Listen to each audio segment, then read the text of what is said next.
हम अपने बहुत पुराने मतलब हजारों साल पुराने अतीत के बारे में आखिर जानते क्या हैं? उन लोगों के बारे में जिनकी कहानियां तो कब की खो चुकी हैं। क्या उनका सच जानना मुमकिन भी है? चलिए आज हम सब मिलकर एक जासूस की तरह उन सुरागों की पड़ताल करते हैं जो इतिहास हमारे लिए छोड़ गया है। तो हमारी ये कहानी शुरू होती है रशीदा और एक अखबार से। वो यूं ही अखबार पढ़ रही थी कि उसकी नज़र एक छोटी सी हेडलाइन पर पड़ी, जिस पर लिखा था 100 साल पहले। बस इतना ही। लेकिन इस एक छोटी सी लाइन ने उसे सोचने पर मजबूर कर दिया कि आखिर कोई एक कैसे जान सकता है कि इतने साल 100 साल पहले क्या हुआ था। यही वो सवाल है जो आज हमारी पूरी पड़ताल का सेंटर पॉइंट है।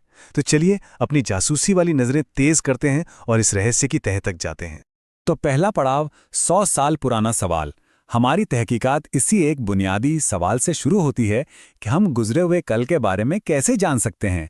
क्या यह सच में मुमकिन है?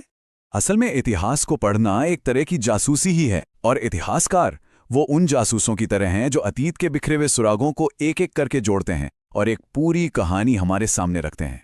दूसरा पड़ाव अतीत का नक्शा बनाना। अब देखिए, हर अच्छी जासूसी कहानी की तरह हमें भी क्राइम सीन से मतलब घटनास्थल से शुरू करना होगा। तो आइए देखते हैं कि हमारे पूर्वज आखिर रहते कहाँ थे और उनकी कहानी की शुरुआत कहाँ से हुई। जरा इस टाइमलाइन पर एक नज़र डालिए। ये हमें बताती है कि हम कितने लंबे वक्त की बात कर रहे हैं। ये कोई 100-200 साल की कहानी नहीं है, बल्कि हजारों सालों में फैले इंसानी सफ़र की दास्तान है। हमारी कहानी शुरू होती है बहुत बहुत पहले, नर्मदा नदी के किनारे से। कल्पना कीजिए, लाखों साल पहले शुरुआती इंसान यहाँ रह रहे थे। वे खाने की तलाश में जंगल में घूमते, शिकार करते और पूरी तरह से प्रकृति पर निर्भर थे। अब जरा समय में आगे बढ़ते हैं और सुलेमान और किरथर की पहाड़ियों पर पहुंचते हैं। यहाँ लगभग 8000 साल पहले एक बहुत बड़ी क्रांति हुई, खेती की शुरुआत। लोगों ने पहली बार गेहूं और जौ जैसी फसलें उगाईं, जानवरों को पालना सीखा और गांवों में बसना शुरू कर दिया। और फिर नदियों के किनारे तो जैसे सभ्यता में एक विस्फोट सा हुआ। करीब 4700 साल पहले सिंधु नदी के पास पहले बड़े बड़े शहर बस गए, और फिर लगभग 2500 साल पहले तक गंगा घाटी बड़े बड़े राज्यों और शक्तिशाली साम्राज्यों का घर बन चुकी थी। तीसरा पड़ाव इतिहासकार की जासूसी किट।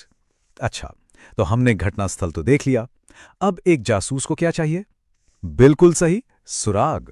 तो चलिए इतिहासकारों का टूलकिट खोलते हैं और देखते हैं कि वो अतीत के राज खोलने के लिए किन औजारों का इस्तेमाल करते हैं। हमारा पहला सुराग है पांडुलिपि। ये हाथ से लिखी हुई किताबें हैं। इन्हें बड़ी सावधानी से ताड़ के नाजुक पत्तों पर या एक खास पेड़ की छाल पर लिखा जाता था। ये एक चमत्कार ही है कि इनमें से कुछ आज भी बची हुई हैं, क्योंकि वक्त और कीड़ों ने ज्यादातर को खत्म कर दिया। अब आते हैं हमारे दूसरे सुराग पर, अभिलेख। ये पत्थर या धातु जैसी सख्त चीजों पर उकेरी गई लिखावट है। पांडुलिपियों की तरह नाजुक नहीं, बल्कि ये तो सदियों तक टिके रहते हैं। ये हमें सीधे अतीत से एक मैसेज देते हैं। राजा महाराजा अक्सर अपनी जीत और अपने आदेशों को पत्थर पर खुदवाते थे ताकि लोग उन्हें हमेशा याद रखें। तो देखिए, हमारे पास दो बिल्कुल अलग अलग किस्म के सुराग हैं, है ना? एक तरफ हैं वो नाजुक पत्ते जिन पर महाकाव्य और नाटक लिखे गए, और दूसरी तरफ हैं पत्थर पर तराशे गए वो शाही फरमान जो सदियों तक टिके रहे। मतलब दोनों ही हमें अतीत की एक झलक देते हैं, लेकिन कितने अलग अलग नजरियों से। हमारी जासूसी किट में एक और बहुत मजबूत औजार है, पुरातत्व। ये उन चीजों का अध्ययन है जो लोग अपने पीछे छोड़ गए। पुरातत्वविद, जिन्हें हम आर्कियोलॉजिस्ट कहते हैं, सचमुच जमीन खोदकर इतिहास का खजाना बाहर निकालते हैं। और उन्हें मिलता क्या है? ऐसी आम चीजें जो असाधारण कहानियां बताती हैं। औजार, बर्तन, गहने, सिक्के, यहाँ तक कि जानवरों की हड्डियां और जले हुए अनाज के दाने भी हमें ये बता सकते हैं कि लोग उस जमाने में क्या खाते थे। हर एक चीज अतीत की जिंदगी का एक छोटा सा टुकड़ा है। चौथा पड़ाव, एक अतीत या अनेक। अच्छा, हमारे पास ये सारे सुराग तो हैं, लेकिन क्या ये सब एक ही कहानी सुनाते हैं, या फिर अलग अलग लोगों के लिए अतीत भी अलग अलग था? ये एक बहुत जरूरी सवाल है। देखिए, एक बहुत बड़ा इशारा तो उस किताब के टाइटल में ही छिपा है जिससे ये सारी जानकारी ली गई है। इसका नाम हमारा अतीत नहीं बल्कि हमारे अतीत है, प्लूरल में। ये एक छोटा सा लेकिन बहुत जरूरी फर्क है जो हमें बताता है कि अतीत की कोई एक सिंगल स्टोरी नहीं है। जरा इस बारे में सोचिए, राजा और रानियां अपनी जीतों के रिकॉर्ड पत्थरों पर खुदवाते थे, तो हम उनके बारे में काफी कुछ जानते हैं। लेकिन एक आम किसान या चरवाहे का क्या? उन्होंने तो कोई रिकॉर्ड नहीं छोड़ा। उनकी जिंदगी के बारे में हमें सिर्फ उन चीजों से पता चलता है जो वो पीछे छोड़ गए, जैसे टूटे हुए मिट्टी के बर्तन या पुराने औजार। इसलिए उनकी कहानियों का एक बहुत बड़ा हिस्सा हमेशा के लिए एक राज ही बना हुआ है। और अब आखिरी पड़ाव, सुरागों को समझना। तो हमारे पास सुराग हैं, पांडुलिपियां, अभिलेख, पुरानी चीजें, लेकिन ये किस काम की अगर हम उन्हें पढ़ ही ना सकें? हमारी जांच का ये आखिरी हिस्सा इसी गुत्थी को सुलझाने के बारे में है। इस कमाल की प्रक्रिया को डेसाइफरमेंट या लिपिवाचन कहते हैं। ये असल में एक प्राचीन कोड को क्रैक करने जैसा है, जिससे हम उन शब्दों को पढ़ पाते हैं जो हजारों सालों से खामोश थे। अच्छा, इसका सबसे मशहूर उदाहरण है मिस्र का रोजेटा स्टोन। अब सोचिए, एक पत्थर मिला जिस पर एक ही मैसेज 3 अलग-अलग लिपियों में लिखा था। कमाल की बात यह थी कि उनमें से एक लिपि थी ग्रीक, जिसे स्कॉलर्स पढ़ना जानते थे। तो बस उन्होंने जासूसों की तरह काम शुरू किया। उन्होंने ग्रीक में लिखे राजा रानियों के नाम ढूंढे और फिर उनका मिलान मिस्र के अजीबोगरीब सिंबल से किया। जैसे उन्होंने पता लगाया कि शेर का सिंबल एल की आवाज के लिए है, और फिर बस एक एक करके अक्षर दर अक्षर उन्होंने पूरा कोड ही तोड़ दिया। और अचानक हजारों सालों से खामोश पड़े मिस्र के सारे शिलालेख पढ़े जा सकते थे। अब बताइए, है ना ये कमाल का जासूसी का काम? तो जैसा हमने देखा, इतिहास सिर्फ तारीखों और तथ्यों की एक सूखी लिस्ट नहीं है। ये तो एक जीती जागती पहेली है, एक ऐसा रहस्य जिसे लगातार सुलझाया जा रहा है। और सबसे मजेदार बात पता है क्या है? अभी भी जमीन के नीचे और भूली बिसरी पांडुलिपियों में न जाने कितनी ही कहानियां दफन हैं, जो अपने खोजे जाने का इंतजार कर रही हैं। कौन जाने अगला बड़ा सुराग किसे मिले। सोचिए, आज हम ट्रेन या बस पकड़ते हैं और कुछ ही घंटों में सैकड़ों किलोमीटर दूर पहुंच जाते हैं, है ना? पर जरा उस जमाने के बारे में सोचिए, जब दुनिया सिर्फ पैरों पर चलती थी। तो सवाल ये उठता है कि हमारे जो सबसे शुरुआती पूर्वज थे, क्या वो कभी उस जगह से बाहर निकल भी पाए जहां वो पैदा हुए थे? या फिर क्या उन्होंने अपनी पूरी जिंदगी एक ही जगह पर गुजार दी? चलिए, आज इसी फैसिनेटिंग रहस्य से पर्दा उठाते हैं। यही सवाल हमें सीधे इतिहास की गहराइयों में ले जाता है। हम बात कर रहे हैं आज से लगभग 20 लाख साल पहले की, जब इस उपमहाद्वीप में हमारे शुरुआती पूर्वज रहते थे। उन्हें हम शिकारी संग्राहक या हंटर गैदरर कहते हैं। और उनकी कहानी का सबसे बड़ा सवाल यही है कि आखिर वो हमेशा एक जगह से दूसरी जगह क्यों घूमते रहते थे। तो चलिए कहानी शुरू करते हैं। इन सबसे शुरुआती लोगों को आज हम शिकारी संग्राहक के नाम से जानते हैं। देखिए, ये नाम ही अपने आप में काफी कुछ बता देता है कि वो अपना खाना जुटाते कैसे थे। तो शिकारी संग्राहक होने का मतलब था पूरी तरह से एब्सोल्युटली प्रकृति पर निर्भर रहना। वो जंगली जानवरों का शिकार करते थे, मछलियां पकड़ते थे और जंगलों से फल, जड़ें, बीज, पत्तियां, जो कुछ भी खाने लायक मिलता था उसे इकट्ठा करते थे। उनकी पूरी जिंदगी बस इसी एक कोशिश में गुजरती थी कि भाई अगला भोजन कहां से और कैसे मिलेगा। तो एक बात साफ है, उनका घूमना कोई शौक नहीं था, बल्कि जिंदा रहने की एक शर्त थी। इसके 4 बड़े कारण थे। पहला, अगर वो एक ही जगह पर ज्यादा दिन रुक जाते तो वहां के पेड़ पौधे और जानवर खत्म हो जाते। दूसरा, उन्हें जानवरों के झुंड के पीछे पीछे जाना पड़ता था। भाई जानवर भी तो चारी की तलाश में घूमते थे। तीसरा कारण था मौसम। अलग अलग मौसम में अलग अलग पेड़ों पर फल लगते थे, तो उनकी तलाश में भी सफर करना पड़ता था। और चौथा और सबसे जरूरी, पानी। सूखे मौसम में जब पानी के स्रोत सूख जाते तो उन्हें नदियों और झीलों की तरफ जाना ही पड़ता था। लेकिन यहां एक सवाल उठता है, हमें यह सब पता कैसे है? आखिर लाखों साल पुरानी बात है ये। तो जवाब उन सुरागों में छिपा है जो वो अपने पीछे छोड़ गए। ऐसी चीजें जो लाखों साल बाद भी बची रहीं, और वो हैं पत्थर के औजार। जो पुरातत्वविद होते हैं यानी आर्कियोलॉजिस्ट्स, वो इन पत्थर के औजारों की स्टडी करके ही उस जमाने की पूरी पहेली को सुलझाते हैं। ये सिर्फ पत्थर नहीं है, ये उस दौर की कहानी सुनाते हैं। ये बताते हैं कि उनकी रोज की जिंदगी कैसी थी। और आपको जानकर हैरानी होगी कि ये साधारण से दिखने वाले पत्थर के औजार कितने काम के थे। इनसे वो मांस और हड्डियां काटते थे, पेड़ों की छाल और जानवरों की खाल खुरचते थे, फल और जड़ें भी इन्हीं से काटी जाती थीं। यहां तक कि शिकार के लिए भाले और तीर बनाने के लिए या फिर आग जलाने के लिए लकड़ी काटने का काम भी इन्हीं औजारों से होता था। आर्कियोलॉजिस्ट को कई ऐसी जगहें मिली हैं जहां ये औजार बड़ी मात्रा में बनाए जाते थे। उन्होंने इन जगहों को एक दिलचस्प नाम दिया है, फैक्ट्री साइट्स।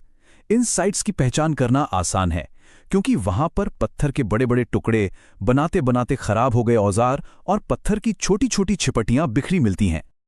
और ये औजार बनाने के भी दो खास तरीके थे। पहला था पत्थर पर पत्थर। इसमें एक पत्थर को हाथ में पकड़कर दूसरे पत्थर से हथौड़े की तरह उस पर चोट करके उसे शेप दिया जाता था। और जो दूसरी टेक्निक थी वो थोड़ी ज्यादा एडवांस थी। उसे कहते हैं प्रेशर फ्लेकिंग। इसमें किसी हड्डी या पत्थर के नुकीले टुकड़े से कोर पर दबाव डालकर बहुत ही सटीक और छोटे छोटे शल्क निकाले जाते थे। ये उनके बढ़ते हुए हुनर का सबूत है। तो चलिए, औजार तो बन गए, लेकिन सर्वाइवल की पहेली के दो और बहुत जरूरी हिस्से थे। एक रहने की सुरक्षित जगह यानी आश्रय, और दूसरा आग। देखते हैं कि उन्होंने इन चुनौतियों का सामना कैसे किया।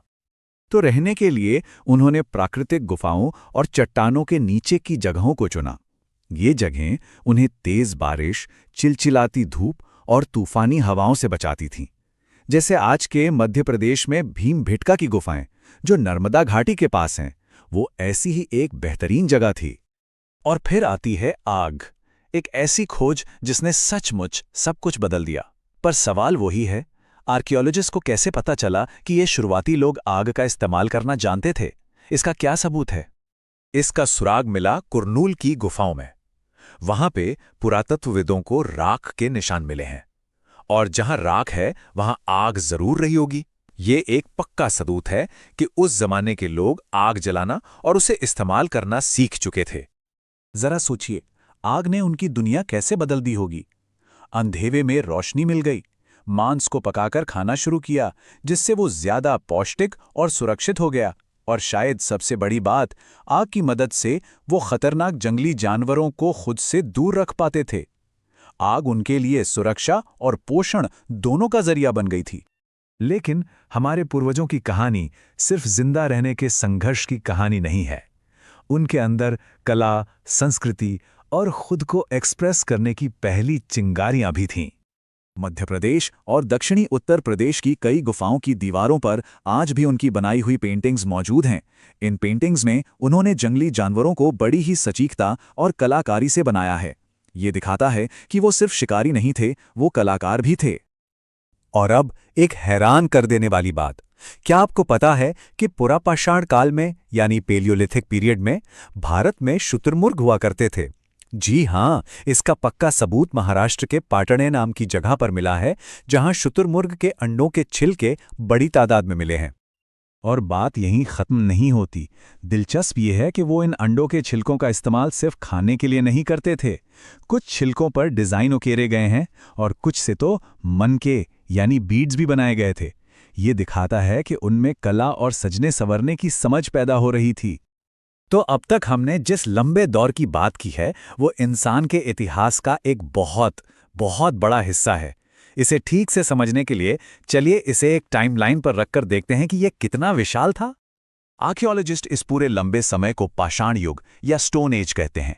इसे 3 हिस्सों में बांटा गया है: पुरापाषाण यानी पुराना पाषाण युग, मध्य पाषाण यानी बीच का पाषाण युग, और नवपाषाण यानी नया पाषाण युग। और ये नाम उस दौर में मिले पत्थर के औजारों के आधार पर रखे गए हैं। अब इस एक नंबर पर ध्यान दीजिए, 99%। जी हां, पुरापाषाण काल यानी शिकारी संग्राहकों का जो युग था, वो हमारे पूरे इंसानी इतिहास का 99% हिस्सा कवर करता है। इसका मतलब ये हुआ कि हम जिसे भी लिखित इतिहास के तौर पर जानते हैं, राजा महाराजा, बड़े बड़े साम्राज्य, लड़ाइयां, वो सब कुछ तो बस आखिरी 1% में हुआ है। हमने इतना सब कुछ जान लिया है, लेकिन कई सवाल अब भी अनसुलझे हैं। जैसे एक बहुत बड़ा सवाल यह है कि उस समाज में काम का बंटवारा कैसे होता था। क्या पुरुष शिकार पर जाते थे और महिलाएं फल और जड़ें इकट्ठा करती थी, या फिर सब मिलकर सारे काम करते थे? या ये भी हो सकता है कि अलग अलग इलाकों में अलग अलग रिवाज रहे हों। सच तो ये है कि हमारे पास जो सुराग हैं वो इन सारे सवालों के पक्के जवाब नहीं देते। इतिहास एक जासूसी कहानी की तरह है, जिसके कई पन्ने अभी भी खुलने बाकी हैं, और ये खोज, ये जांच आज भी जारी है।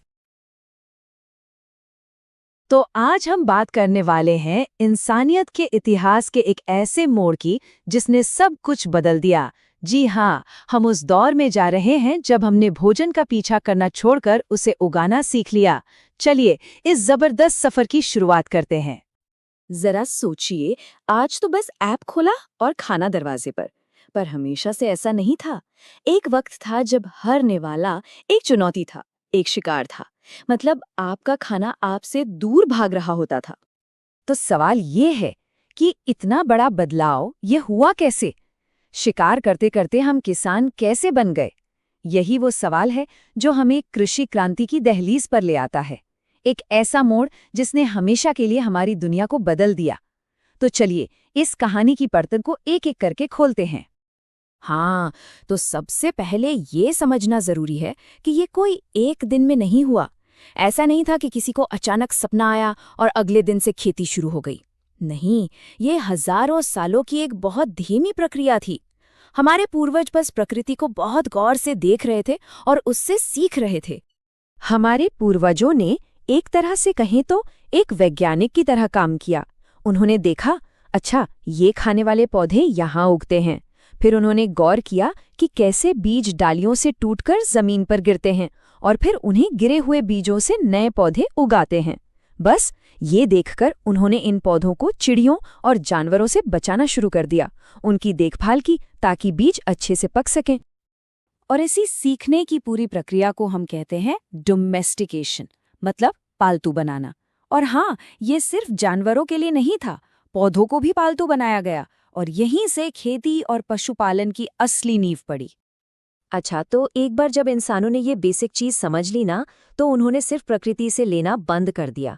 अब वो उसे अपनी जरूरतों के हिसाब से बदलने लगे। तो कोई अंदाजा है, इंसान का सबसे पहला एनिमल कंपेनियन, मतलब सबसे पहला पालतू जानवर कौन था? बिल्कुल सही सोचा होगा, ये था कुत्ते का जंगली पूर्वज। और तरीका बहुत ही सिंपल था। लोग बस अपने रहने की जगह के पास खाना छोड़ देते थे। इसी तरकीब से जानवर पास आए और धीरे धीरे इंसानी बस्तियों का हिस्सा बन गए। और यहाँ पर ना इंसानी चयन का असर एकदम साफ साफ दिखता है। देखिए, लोगों ने जानबूझकर उन पौधों को चुना जिनके दाने बड़े थे और डंठल मजबूत। क्यों? ताकि कटाई आसान हो सके। और जानवरों में ठीक वैसे ही शांत स्वभाव वाले जानवरों को पाला गया, जिसका नतीजा ये हुआ कि पीढ़ी दर पीढ़ी उनके दांत और सींग छोटे होते चले गए। तो शुरुआती सफलताओं में क्या था? पौधों में थे गेहूं और जौ। इन फसलों ने लोगों को एक भरोसेमंद खाने का सोर्स दिया, जिससे वो एक जगह टिक सकें। और जानवरों में भेड़ और बकरी, ये तो समझिए दूध और मांस का एक चलता फिरता भंडारी बन गए। लेकिन खेती को अपनाने का मतलब सिर्फ खाने का तरीका बदलना नहीं था। नहीं, इसने तो इंसान के जीने का, उसके समाज का, मतलब हर पहलू पूरी तरह से बदल कर रख दिया। ये स्लाइड एक तरह से पूरी चेन रिएक्शन दिखाती है। देखिए, सबसे पहले फसल उगाई। अब फसल की देखभाल के लिए एक जगह रुकना जरूरी हो गया। जब लोग रुके तो गांव बसे। फिर जब अनाज ज्यादा होने लगा तो उसे स्टोर करने की जरूरत पड़ी। इसके लिए बर्तन बने और खेती को और आसान बनाने के लिए नए नए औजारों का आविष्कार हुआ। देखा, एक चीज से कितनी चीजें जुड़ी हैं। ये जो आइडिया है ना कि जानवर भोजन का एक चलता फिरता भंडार है, ये अपने आप में एक क्रांति थी। सोचिए, अब रोज रोज शिकार पर निर्भर रहने की जरूरत खत्म। जानवरों को पालने का मतलब था कि दूध, मांस, ये सारी चीजें जरूरत पड़ने पर हमेशा मौजूद थीं। वो सचमुच एक जीता जागता फूड स्टोरेज थे। तो अब सवाल ये उठता है कि हमें ये हजारों साल पुरानी बातें आखिर पता कैसे हैं? तो इसका जवाब छिपा है पुरातत्व यानी आर्कियोलॉजी में। और ये किसी जासूसी कहानी से कम नहीं है। पुरातत्वविदों को ना जमीन के नीचे दबे हुए सुराग मिलते हैं।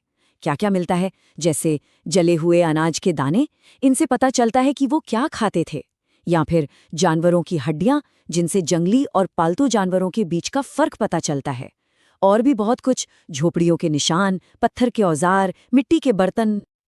ये टेबल देखिए, ये कुछ प्रमुख जगहों की कहानी बताती है। जैसे मेहरगढ़, जो आज पाकिस्तान में है, वहां से गेहूं, जौ और मवेशियों के सबसे शुरुआती सबूत मिले हैं। और वहीं भारत में कोल्डी हवा, वहां से चावल की खेती के सबसे पुराने साक्ष्य मिलते हैं। ये सबूत ही तो कहानी को जोड़ते हैं। और पुरातत्वविद समय का पता कैसे लगाते हैं? वो जमीन की परतों में खुदाई करते हैं। एक बहुत सीधा सा नियम है, जो चीज जितनी निचली परत में मिलेगी वो उतनी ही पुरानी होगी। बस इसी से हमें घटनाओं का एक पूरा क्रम पता चल जाता है। तो ये सब सिर्फ इतिहास का एक चैप्टर नहीं है। इस क्रांति ने उस दुनिया की नींव रखी जिसमें हम आज जी रहे हैं। इसका असर आज भी हमारी जिंदगी के हर हिस्से में है। जरा इस टाइमलाइन पर नजर डालिए। ये प्रक्रिया करीब 12,000 साल पहले शुरू हुई और लगभग 8,000 साल पहले जाकर मेहरगढ़ जैसे गांव बसने लगे। मतलब ये कोई छोटा मोटा बदलाव नहीं था, ये एक बहुत लंबा और बड़ा बदलाव था। तो खेती की विरासत आखिर है क्या? इसी ने हमें खाना बदोश से बसाया। इसी की वजह से बस्तियां, शहर और महान सभ्यताएं बनी। आज हमारी मेज पर जो भी खाना है ना, उसकी जड़ें इसी क्रांति से जुड़ी हैं। और हाँ, टेक्नोलॉजी में जो इनोवेशंस हुए, जैसे मिट्टी के बर्तन बनाना, बुनाई करना, उन सबको भी इसी ने बढ़ावा दिया। तो जैसे खेती ने हमारे ग्रह और हमारे समाज को पूरी तरह बदल दिया, ये सोचना काफी दिलचस्प है कि मानवता का अगला बड़ा बदलाव क्या होगा। हमारे खाने और जीने का तरीका भविष्य में कैसे बदलेगा? ये एक ऐसा सवाल है जो हमें सोचना चाहिए। नमस्कार और स्वागत है। आज हम सब मिलकर समय में एक बहुत लंबा सफर करने वाले हैं, एक ऐसी कहानी को समझने के लिए जो लगभग 4700 साल पहले शुरू हुई थी। ये कहानी है एक बेहद उन्नत और कह सकते हैं रहस्यमय सभ्यता की। एक ऐसी सिविलाइजेशन जिसे गलती से खोजा गया था और जिसके कई राज आज भी अनसुलझे हैं। तो चलिए इस आर्कियोलॉजिकल जासूसी कहानी की गहराई में उतरते हैं। लेकिन हमारी ये कहानी एक बड़े अजीब सवाल से शुरू होती है। जरा सोचिए, एक पूरा का पूरा प्राचीन शहर जो हजारों सालों से जमीन के नीचे दबा हुआ था, उसे कोई गलती से कैसे तबाह कर सकता है? ये सवाल ही अपने आप में बड़ा अजीब है ना? पर यही सवाल हमें हड़प्पा की उस अविश्वसनीय खोज की तरफ ले जाता है। तो ये सब शुरू हुआ करीब 150 साल पहले, जब पंजाब में पहली बार रेलवे लाइनें बिछाई जा रही थीं। अब इंजीनियरों को लाइनें बनाने के लिए चाहिए थीं ढेर सारी ईंटें, और तभी उनकी नज़र पड़ी एक पुराने टीले पर, जो असल में बेहतरीन पकी हुई ईंटों का एक खजाना निकला। उन्होंने बिना सोचे समझे वहां से हजारों की तादाद में ईंटें उखाड़ी और अपनी रेलवे लाइनों में इस्तेमाल कर लीं। उन्हें जरा भी अंदाजा नहीं था कि वे किसी खजाने को नहीं, बल्कि एक पूरे प्राचीन शहर की दीवारों को तोड़ रहे थे। और बस इसी तरह जानकारी ना होने की वजह से हड़प्पा के कई हिस्से हमेशा हमेशा के लिए नष्ट हो गए। फिर काफी समय बाद, लगभग 80 साल पहले, जब आर्कियोलॉजिस्ट ने इस जगह का मुआयना किया तो वो हैरान रह गए। उन्होंने ये महसूस किया कि ये कोई मामूली टीला नहीं है, ये तो भारतीय उपमहाद्वीप के सबसे पुराने शहरों में से एक का खंडर है। और क्योंकि ये इस तरह का खोजा जाने वाला पहला शहर था, इसलिए इसके जैसे मिलने वाले सभी स्थलों को हड़प्पा सभ्यता का नाम दे दिया गया। और बस यहीं से इस खोई हुई दुनिया की गुत्थी सुलझाने का काम शुरू हो गया। तो किसी भी जांच का पहला कदम क्या होता है? सुरागों को समझना। यहां हमारे सुराग थे शहर की बनावट। इन शहरों को प्लान कैसे किया गया था? उनका नक्शा हमें उस समाज के बारे में क्या बता सकता है? चलिए इन पहले सुरागों पर एक गहरी नजर डालते हैं। एक बहुत दिलचस्प बात यह थी कि हड़प्पा के ज्यादातर शहर दो मुख्य हिस्सों में बटे हुए थे। एक था पश्चिमी हिस्सा, जो छोटा था लेकिन एक ऊंची जगह पर बना था। इसे आर्कियोलॉजिस्ट ने दुर्ग या सिटाडेल का नाम दिया। और दूसरा था पूर्वी हिस्सा, जो काफी बड़ा था लेकिन वो निचले इलाके में बसा था, जिसे लोअर टाउन या निचला शहर कहा गया। ये बंटवारा साफ साफ बताता है कि शहर को बहुत सोच समझकर एक प्रॉपर प्लानिंग के साथ बनाया गया था। और ये प्लानिंग सिर्फ कागज पर नहीं थी, बल्कि जमीन पर भी उतनी ही कमाल की थी। इन इमारतों की इंजीनियरिंग और कंस्ट्रक्शन की क्वालिटी इतनी शानदार थी कि वे हजारों सालों के थपेड़े झेल गईं। ये उनकी निर्माण कला का जीता जागता सबूत है, जो आज भी हमारे सामने है। यहां एक और दिलचस्प बात सामने आती है। उनकी ईंटें वो इतनी अच्छी तरह से पकाई गई थीं कि हजारों साल तक टिकी रहीं, और दीवारों को एक्स्ट्रा मजबूत बनाने के लिए उन्हें एक दूसरे में फंसाकर, मतलब एक इंटरलॉकिंग पैटर्न में लगाया गया था। ये तकनीक दीवारों को जबरदस्त मजबूती देती थी। शहरों में कुछ खास इमारतें भी मिली हैं जो हमें उनकी जिंदगी के बारे में काफी कुछ बताती हैं, जैसे मोहनजोदारो का ग्रेट बाथ या महान स्नानागार। ये एक बहुत बड़ा तालाब जैसा है, जिसका इस्तेमाल शायद खास मौकों पर किसी धार्मिक स्नान के लिए होता होगा। कालीबंगन और लोथल जैसे शहरों में अग्निकुंड मिले हैं, जो शायद यज्ञ या बलि की परंपरा का संकेत देते हैं। इसके अलावा बड़े बड़े स्टोर हाउस मिले हैं और आम लोगों के घर भी, जिनमें आंगन और कुएं तक होते थे। और सबसे हैरान करने वाली चीज, उनकी ढकी हुई नालियों का सिस्टम, जो एकदम सीधी लाइनों में बनी थी और बताती है कि वो लोग साफ सफाई को कितना महत्व देते थे। अच्छा, तो हमने शहर की बनावट तो देख ली, अब जरा उन लोगों पर ध्यान देते हैं जो इन दीवारों के अंदर रहते थे। आखिर वो कौन थे, कैसे जीते थे अपनी जिंदगी? उनकी छोड़ी हुई चीजें ही हमें उनकी कहानी सुनाती हैं। आर्कियोलॉजिस्ट्स का मानना है कि हड़प्पा का समाज शायद कई हिस्सों में बटा था। हो सकता है शासक रहे हों जो शहर बनाने की प्लानिंग करते थे और दूर दराज के इलाकों से कीमती धातुएं और पत्थर मंगवाते थे। फिर आते हैं लिपिक यानी स्क्राइब्स, जो लिखना जानते थे और मोहरें यानी सील्स तैयार करने में मदद करते थे। और हाँ, एक बड़ी आबादी थी शिल्पकारों की।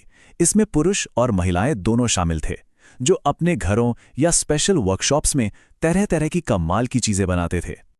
हड़प्पा से जो चीजें मिली है ना, उनमें जो बारीकी और फिनिशिंग है वो किसी आम कारीगर का काम नहीं लगता। वो स्पेशलिस्ट्स यानी विशेषज्ञों का काम था। विशेषज्ञ मतलब एक ऐसा इंसान जिसे किसी एक ही काम में महारत हासिल हो, जैसे पत्थर तराशना या मोतियों पर पॉलिश करना या फिर मोहरों पर नक्काशी करना। और ये विशेषज्ञ तरह तरह की चीजों का इस्तेमाल करते थे। पत्थर, शंख और तांबा, कांसा, सोना, चांदी जैसी धातुएं तो थी ही, वो एक आर्टिफिशियल पदार्थ भी बनाते थे जिसे फाइनाइंस कहते हैं। ये एक तरह की शुरुआती सिंथेटिक मिट्टी थी। इतनी अलग अलग तरह की सामग्री का इस्तेमाल करना एक बहुत बड़ी और कॉम्प्लेक्स सप्लाई चेन की तरफ इशारा करता है।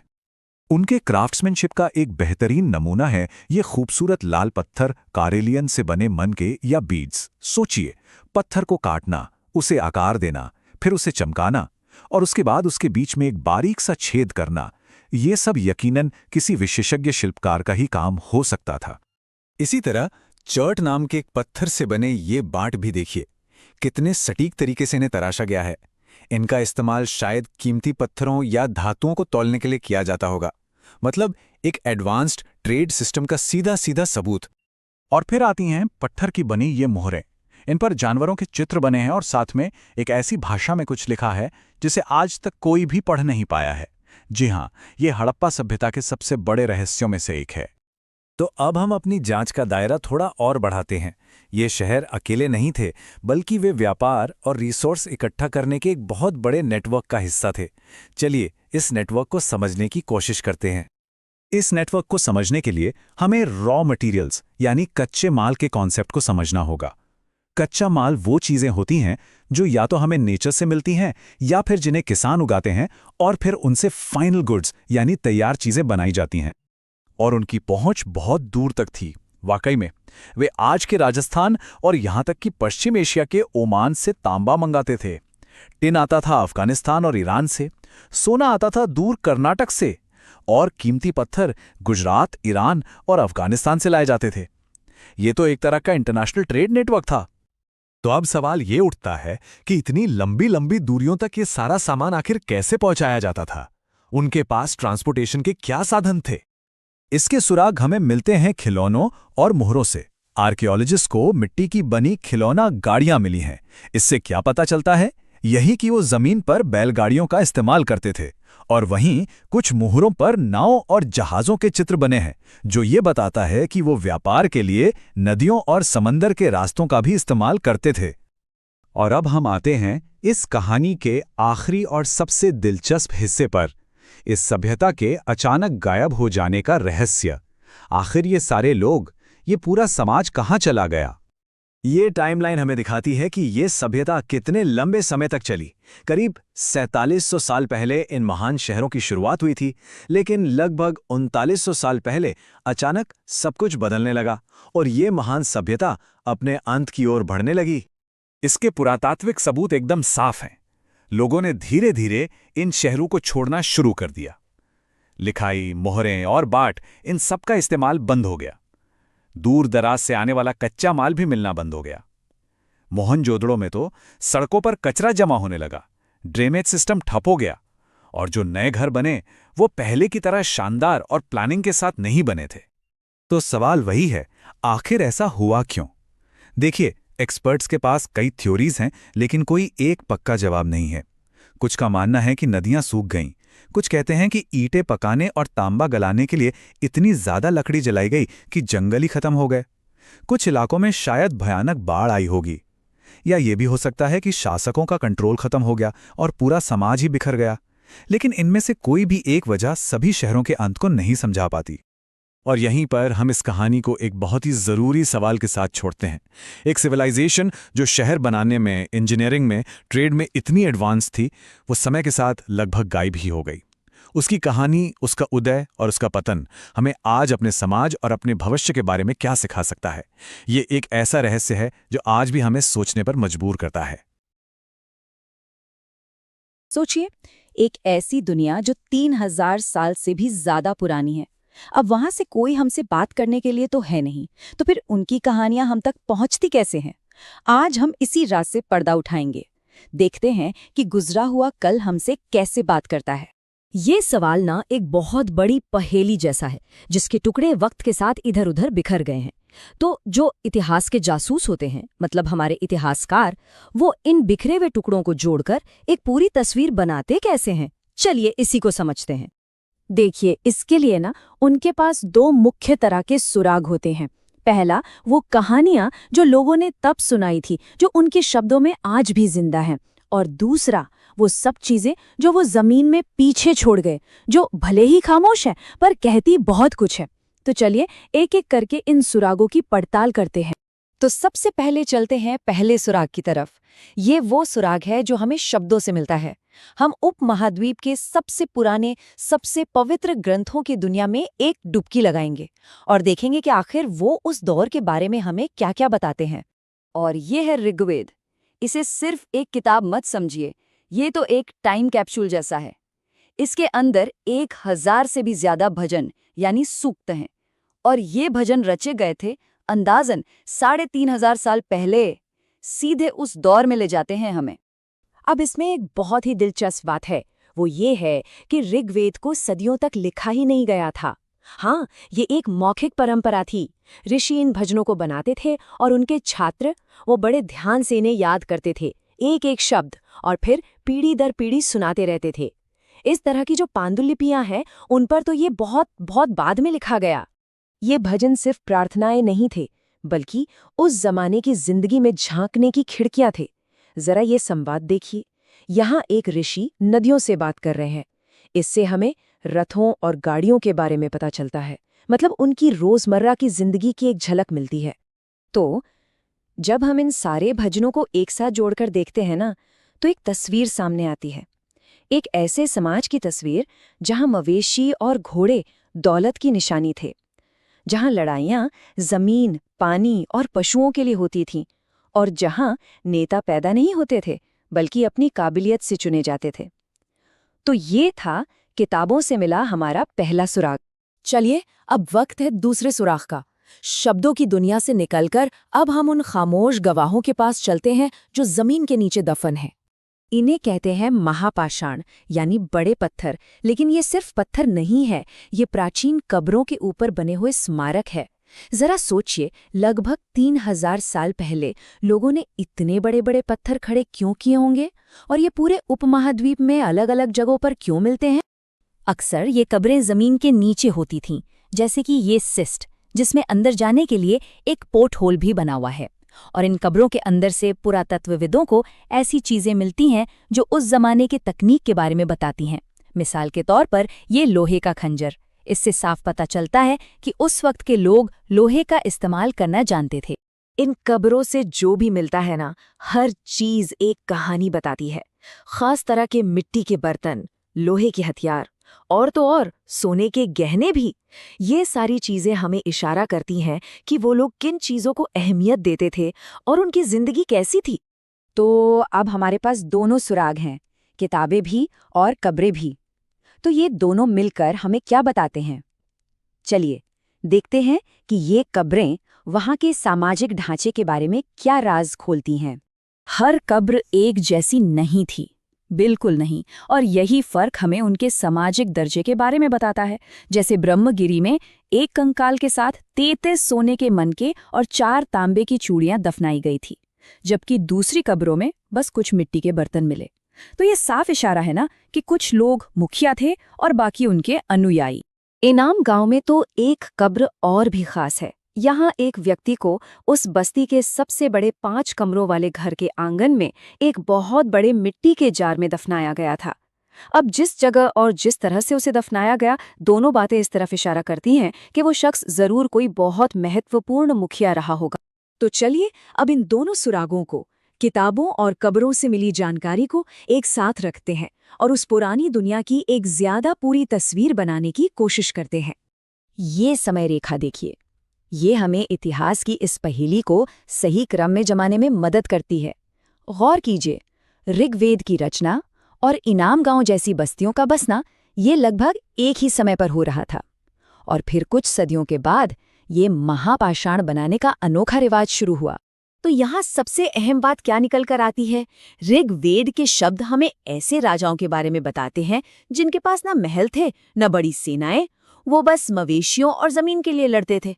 वहीं दूसरी तरफ ये बड़े बड़े पत्थर हमें ऐसे अमीर मुखियों के सबूत देते हैं जिन्हें उनकी दौलत मतलब लोहे के हथियार और सोने के गहनों के साथ दफनाया जाता था। दोनों सुराग मिलकर एक काफी जटिल समाज की कहानी सुनाते हैं। आखिर में एक बात साफ है, किताबें और कब्रें ये हमें उस खोई हुई दुनिया की एक झलक तो जरूर देती हैं, लेकिन ये पूरी कहानी नहीं बताती। उल्टा ये हमें सोचने पर मजबूर कर देती हैं कि जमीन के नीचे और पुराने ग्रंथों के पन्नों में अभी और न जाने कितनी अनकही कहानियां छिपी हुई हैं जो बस अपने खोजे जाने का इंतजार कर रही हैं। कभी सोचा है कि ये सरकारें, ये देश आखिर शुरू कैसे हुए? चलिए आज हम समय में लगभग 3000 साल पीछे चलते हैं, प्राचीन भारत के उस दौर में, ये देखने के लिए कि कैसे पहले राज्य बने, राजा सत्ता में कैसे आए और हाँ, कैसे लोकतंत्र के पहले बीज बोए गए। लेकिन इतने गहरे अतीत में जाने से पहले क्यों ना आज की एक छोटी सी कहानी से शुरुआत करें। ये है शंकरन। एक सुबह जब वो उठा तो उसने देखा कि उसके दादा दादी वोट डालने के लिए तैयार हो रहे हैं और वे इसे लेकर बड़े उत्साहित थे। शंकरन ने जब पूछा कि इसमें इतनी खुशी की क्या बात है, तो उसके दादाजी ने एक बहुत गहरी बात कही। उन्होंने कहा, हम आज अपने शासक खुद चुन सकते हैं। ये एक ऐसा विचार है जो आज हमें बहुत सामान्य लगता है ना, लेकिन हमेशा से ऐसा नहीं था। और यहीं से हमारा असली सवाल शुरू होता है। आज से करीब 3000 साल पहले, जब कोई वोटिंग मशीन नहीं थी, कोई चुनाव नहीं थे, तब कोई राजा कैसे बनता था? आखिर सत्ता तक पहुंचने का रास्ता क्या था? तो चलिए इसी सवाल का जवाब ढूंढते हैं। इस सफर में हम पता लगाएंगे कि राजा असल में बने कैसे, उस वक्त का समाज कैसा था, कैसे छोटे छोटे इलाके शक्तिशाली साम्राज्यों में बदल गए, और हम दो बहुत अलग तरह की सरकारों को भी देखेंगे। एक जो एक राजा से चलती थी और दूसरी जो कई लोगों से मिलकर चलती थी। तो पहला पड़ाव, उस जमाने में राजा बनने के लिए चुनाव नहीं होते थे, बल्कि बड़े बड़े यज्ञ और अनुष्ठान करके अपनी पहचान बनाई जाती थी। इनमें सबसे बड़ा था अश्वमेध यज्ञ, और ये सिर्फ एक पूजा पाठ से कहीं ज्यादा था। ये एक तरह का पॉलिटिकल पावर प्ले था। जरा सोचिए, एक राजा अपने सबसे अच्छे घोड़े को आजाद छोड़ देता है। अब अगर वो घोड़ा किसी दूसरे राजा के इलाके से गुजरता है तो उस राजा के पास दो ही रास्ते हैं, या तो घोड़े को रोककर युद्ध के लिए तैयार हो जाओ, या फिर उसे जाने दो और पहले राजा की ताकत को मान लो। तो ये घोड़ा साल भर आज़ादी से घूमता था और राजा के सैनिक छुपकर उसकी रखवाली करते थे। जिन जिन राजाओं ने उसे नहीं रोका, वे असल में ये कह रहे थे कि हाँ, हम आपकी शक्ति को स्वीकार करते हैं। फिर उन सभी को एक बड़े यज्ञ में बुलाया जाता था जो ये साबित कर देता था कि मुख्य राजा ही सबसे शक्तिशाली है, मतलब बिना लड़े ही अपना साम्राज्य फैलाना। अच्छा, तो जब ये राजा अपनी ताकत बना रहे थे, तब समाज में क्या चल रहा था? उस समय समाज को वर्ण नाम की एक बहुत ही व्यवस्थित प्रणाली में बांटा जा रहा था। इस व्यवस्था ने समाज को मोटे तौर पे 4 ग्रुप्स में बांट दिया। सबसे ऊपर थे ब्राह्मण, जिनका काम था पढ़ाना और यज्ञ करवाना। फिर आते थे क्षत्रिय यानी राजा और योद्धा, जिनका काम था रक्षा करना। उसके बाद थे वैश्य, जिनमें किसान, व्यापारी और पशुपालक आते थे। और आखिर में थे शूद्र, जिनका काम बाकी तीनों वर्णों की सेवा करना माना गया था। लेकिन एक बात समझनी बहुत जरूरी है कि हर कोई इस सिस्टम से सहमत नहीं था। उस जमाने में भी इसका विरोध होता था। कुछ राजा मानते थे कि वो पुजारियों से भी ऊपर हैं। कई लोगों का तर्क था कि किसी का काम उसके जन्म से तय नहीं होना चाहिए, और बहुतों ने छुआछूत जैसी प्रथाओं के खिलाफ आवाज भी उठाई। चलिए अब बात करते हैं कि ये नए राज्य फिजिकली कैसे बड़े हुए, कैसे छोटी छोटी बस्तियां धीरे धीरे बड़े बड़े राज्यों में बदल गईं। तो देखिए, शुरुआत हुई जनपदों से। जनपद का मतलब है जहां लोगों ने अपने पैर रखे, यानी छोटे छोटे इलाके या राज्य। लेकिन वक्त के साथ कुछ जनपद दूसरों से कहीं ज्यादा ताकतवर हो गए और यही कहलाए महाजनपद, यानी महान राज्य। ये इस क्षेत्र की पहली सुपर पावर्स थी। ये महाजनपद पूरे उपमहाद्वीप में फैले हुए थे। इनमें से हम खास तौर पर दो पर ध्यान देंगे, मगध और वज्जी, क्योंकि इन दोनों ने सत्ता तक पहुंचने के दो बिल्कुल अलग रास्ते अपनाए थे। और ये बदलाव कितना बड़ा था वो यहाँ साफ दिखता है। एक तरफ है शुरुआती बस्तियों में मिलने वाले साधारण मिट्टी के बर्तन, और दूसरी तरफ है कौशाम्बी जैसे शहर की विशाल मजबूत किले की दीवार। ये फर्क एक गांव और एक सुरक्षित राजधानी के बीच का है। अब देखिए, इतने बड़े बड़े राज्य बना लेना एक बात है, लेकिन उन्हें चलाना वो बिल्कुल दूसरी बात है। इसके लिए जमीन के अलावा भी बहुत कुछ चाहिए था। सोचिए, एक बड़े राज्य को चलाने का खर्चा कितना होता होगा। शहरों की सुरक्षा के लिए विशाल किले बनवाने पड़ते थे, एक परमानेंट सेना रखनी पड़ती थी जिन्हें सैलरी भी देनी होती थी, और इस सब को संभालने के लिए ढेरों अधिकारी भी चाहिए होते थे। इन सब कामों के लिए पैसा लगता था। तो ये पैसा आता कहाँ से था? जवाब है टैक्स से। एक रेगुलर टैक्स सिस्टम शुरू किया गया। सबसे जरूरी टैक्स था फसलों पर, जिसे भाग कहते थे। ये कुल उपज का छठा हिस्सा होता था। अब सवाल ये है कि किसान इतना टैक्स दे कैसे पाते थे। खेती में दो बड़े बदलावों ने इसे मुमकिन बनाया। एक था लोहे का हल, जिससे गहरी जुताई होती थी, और दूसरा था धान की रोपाई की तकनीक। इन दोनों की वजह से पैदावार इतनी बढ़ गई कि बड़े बड़े शहरों और सेनाओं का पेट आसानी से भर जाता था। और ये हमें हमारे सबसे दिलचस्प हिस्से पर लाता है, क्योंकि उस जमाने में राज करने का सिर्फ एक ही तरीका नहीं था। सरकार के दो बिल्कुल अलग मॉडल उभर रहे थे। एक तरफ था मगध जैसा राजतंत्र, जहां एक ही ताकतवर राजा सब कुछ तय करता था। वहीं दूसरी तरफ था वज्जी जैसा गणतंत्र। वहां कोई एक राजा नहीं था, बल्कि कई शासक थे जिन्हें राजा ही कहा जाता था। ये सब सभाओं में मिलते थे, बहस करते थे और फिर मिलकर फैसले लेते थे। कह सकते हैं कि ये लोकतंत्र का एक बहुत ही शुरुआती रूप था। हालांकि मगध अपने कुदरती फायदों की वजह से सबसे ताकतवर महाजनपद बन गया। वहां खेती के लिए उपजाऊ नदियां थीं, सेना के लिए जंगलों से हाथी मिल जाते थे, और हथियार बनाने के लिए लोहे की खदानें थीं। इन सब ने उसे लगभग अजेय बना दिया। और यहीं पर हम आज के लिए एक बड़ा सवाल छोड़ जाते हैं। जरा सोचिए, अनुष्ठान, जन्म का अधिकार, फौजी ताकत या फिर मिल बैठकर बहस करना, सत्ता तक पहुंचने के इन पुराने तरीकों में से कौन कौन से आज भी किसी न किसी रूप में हमारे आसपास मौजूद हैं? जिंदगी का असली मतलब क्या है? क्या कभी ये सवाल मन में आया है? चलिए आज चलते हैं प्राचीन भारत के उस दौर में जब कुछ महान विचारकों ने पहली बार इन सवालों से जूझना शुरू किया था और दुनिया को देखने का नजरिया ही बदल दिया। देखिए, ये सवाल तो हजारों सालों से पूछा जा रहा है, लेकिन करीब 2500 साल पहले भारत में इस सवाल ने एक नई अर्जेंसी पकड़ ली। कुछ तो था जो बदल रहा था। तो आखिर ऐसा हुआ क्यों? उस समय को जरा इमेजिन कीजिए। नई नई शहर बस रहे थे, बड़े बड़े राज्य और भी ज्यादा ताकतवर हो रहे थे, और आम लोगों की जिंदगी बहुत तेजी से बदल रही थी। अब इसी उथल पुथल के बीच कई थिंकर्स थे जो इन बदलावों को समझने और जिंदगी के गहरे सवालों के जवाब खोजने की कोशिश कर रहे थे। और इन जवाबों में से एक सबसे असरदार जवाब एक ऐसे इंसान से आया जिसकी शायद किसी को उम्मीद भी नहीं थी। एक राजकुमार जिसने सच की तलाश में अपना सब कुछ, अपना महल, अपना राजपाट सब छोड़ दिया। वो राजकुमार सिद्धार्थ के रूप में पैदा हुए थे और उन्होंने महलों का हर आराम छोड़ दिया।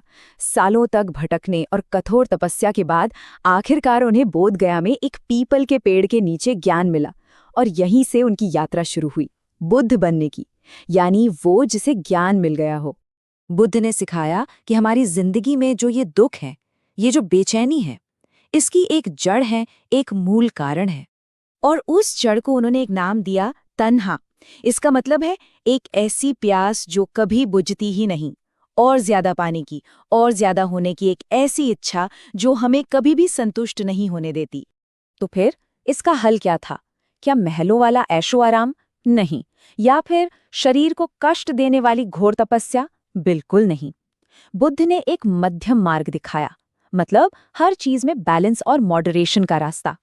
ज्ञान मिलने के बाद बुद्ध ने अपना पहला उपदेश वाराणसी के पास सारनाथ में दिया, और ये जो स्तूप है ये आज भी उस ऐतिहासिक पल की याद दिलाता है जहां से पहली बार धर्म का पहिया घुमा था।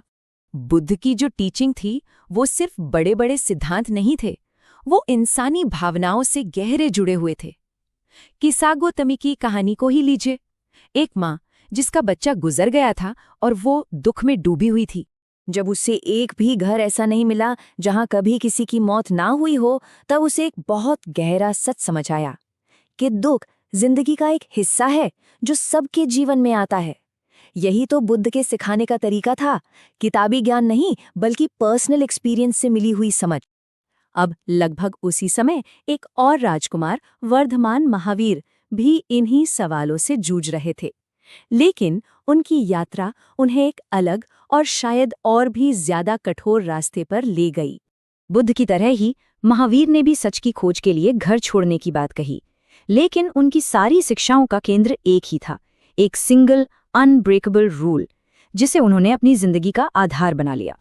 और वो सिद्धांत था अहिंसा, मतलब किसी भी जीवित प्राणी को चोट न पहुंचाने का सख्त नियम। और ये सिर्फ किसी को मारने तक सीमित नहीं था, बल्कि अपने विचारों और अपनी बातों से भी पूरी तरह अहिंसक होना था।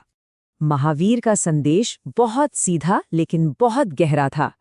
सभी प्राणी जीना चाहते हैं। उनके जो फॉलोअर्स थे, जिन्हें जैन कहा जाता था, उन्हें इस नियम का बहुत सख्ती से पालन करना होता था, जिसमें छोटे से छोटे जीव का भी सम्मान किया जाता था।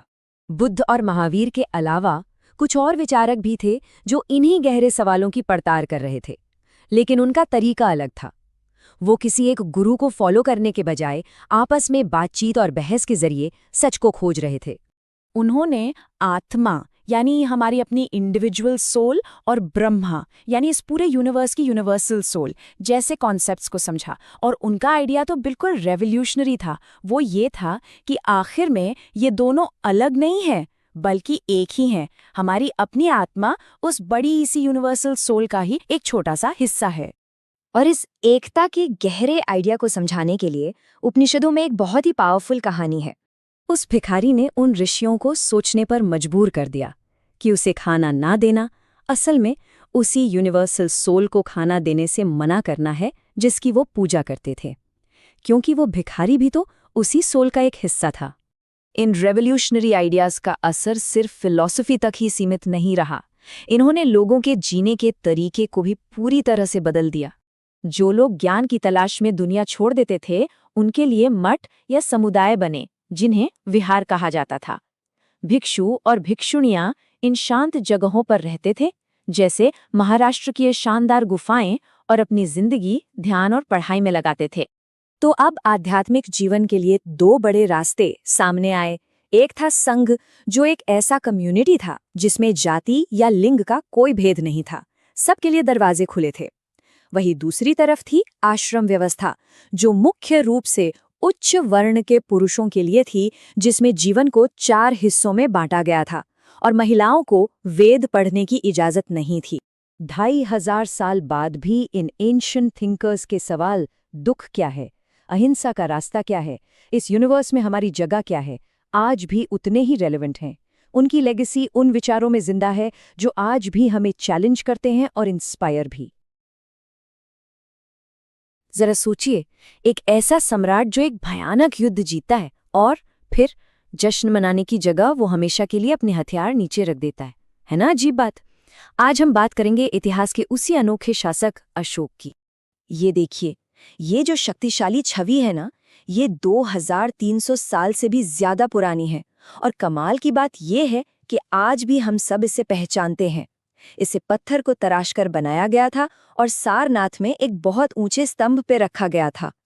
अच्छा, ये चिन्ह तो हमारे नोटों और सिक्कों पर रोज ही दिखता है ना? पर क्या कभी दिमाग में आया कि आखिर ये शेर वहां कर क्या रहे हैं? इनका असली मतलब क्या है? तो बात ये है कि ये सिर्फ कोई डिजाइन नहीं है, नहीं, ये तो एक सुराग है, एक चाबी जो हमें इतिहास के एक बहुत बड़े सम्राट और उनके बनाए साम्राज्य की एक असाधारण कहानी की तरफ ले जाती है।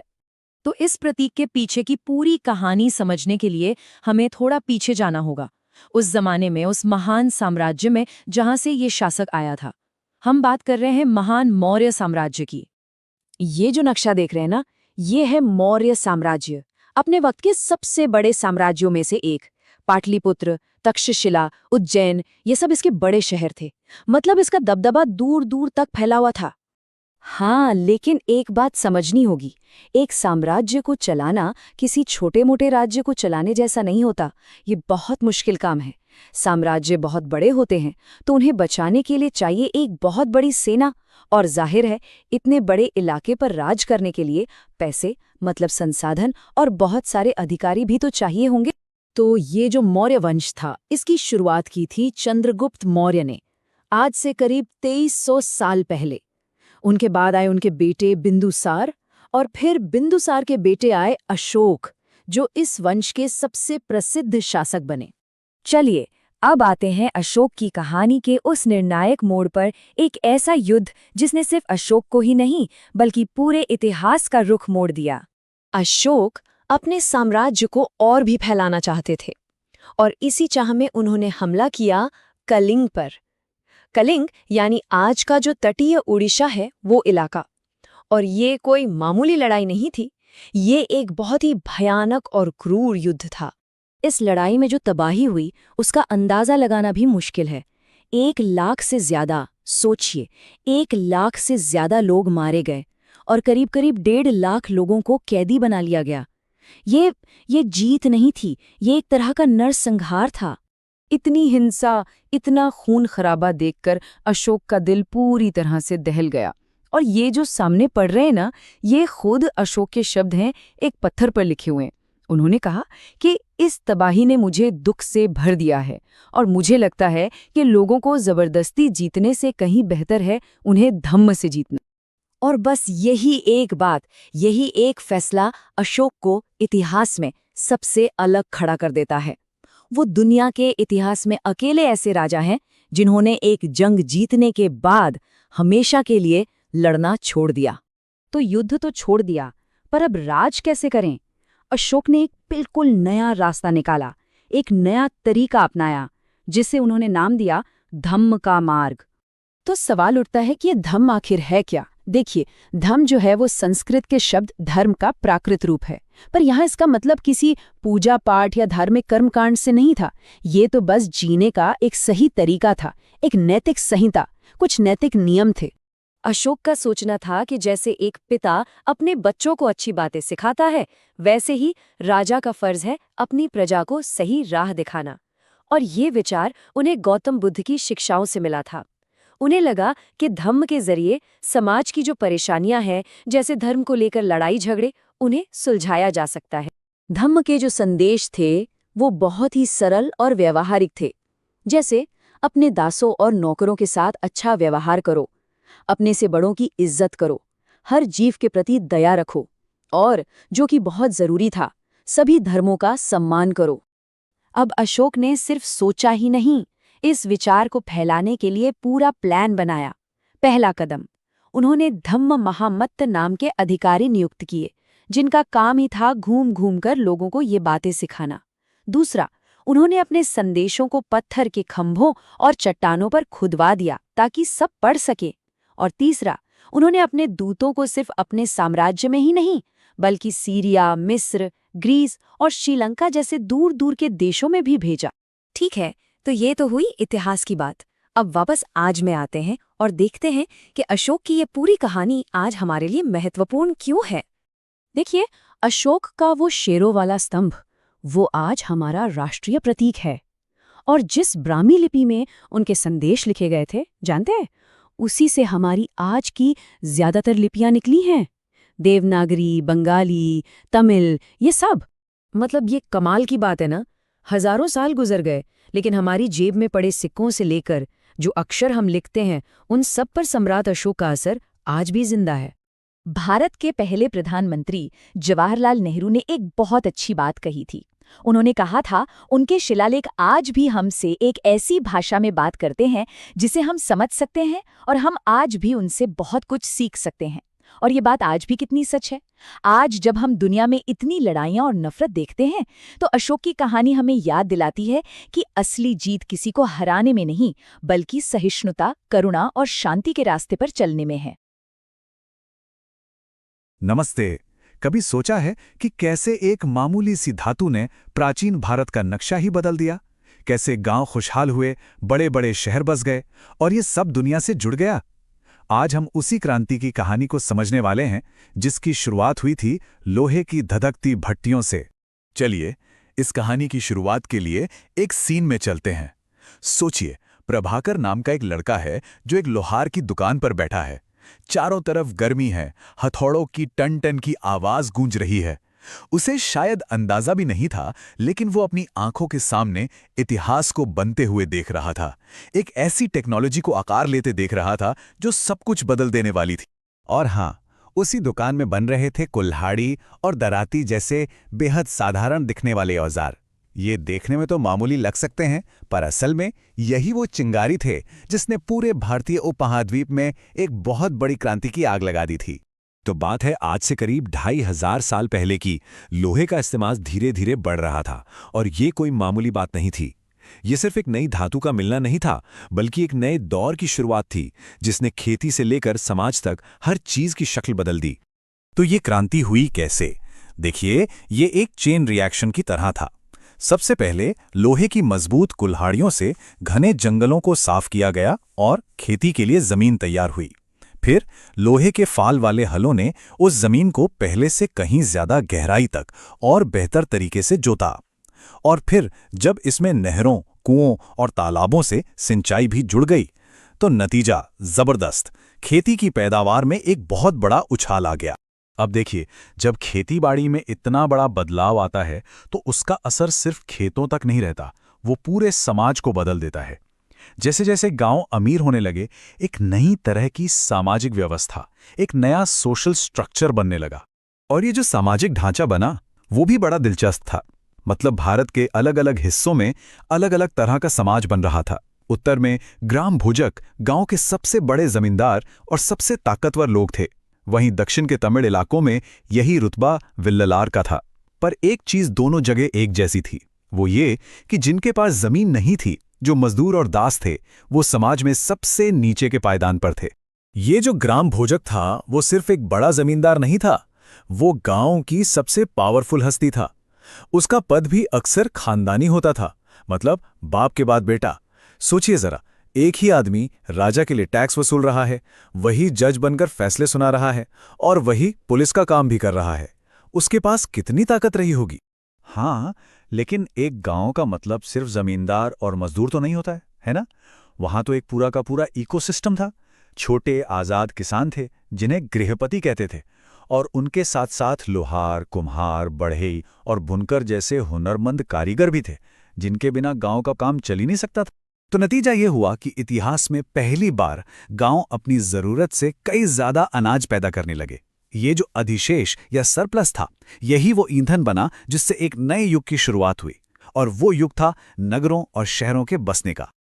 लेकिन सवाल ये उठता है कि हमें हजारों साल पुराने उन शहरों के बारे में पता कैसे चलता है? देखिए, इतिहासकार किसी जासूस की तरह काम करते हैं।